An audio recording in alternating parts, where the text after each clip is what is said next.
Hello everyone, welcome to happy home makers hub. ఈరోజు మనం చూసేస్తున్నాం టమాటా bath recipe. దీనికి కావాల్సిన ఇంగ్రీడియంట్స్ ఆనియన్, బఠానీ, టమాటా, పుదీనా, కొత్తిమీర, చెక్క, లవంగం, బిర్యానీ ఆకు, తర్వాత అల్లం వెల్లుల్లి పేస్ట్, వట్టిమిరప్పొడి, బిర్యానీ పౌడర్, గరం మసాలా పౌడర్, కొద్దిగా పెరుగు.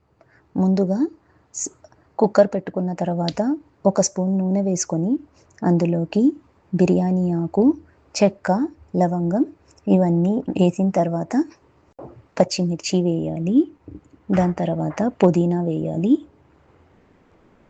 ఆనియన్ ఇవన్నీ వేసి కొద్దిసేపు కలబెట్టిన తర్వాత బఠానీ వేసి ఒకసారి వేయించాలి. తర్వాత టమాటో అంతా ఇలా వేగిన తర్వాత అల్లం వెల్లుల్లి paste, biryani powder, garam masala powder, red chilli powder and కొద్దిగా పెరుగు వేసుకుని ఇలా వచ్చేదాకా దాన్ని వేయించుకోవాలి. తర్వాత సరిపడనంత ఉప్పు వేసుకోవాలి.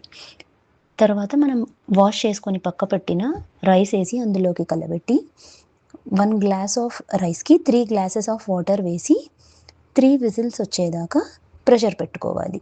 అంతే, ఎంతో రుచికరమైన టమాటా బాత్ రెడీ. దీన్ని మనం రైతాతో సర్వ్ చేసుకోవచ్చు. Thanks for watching.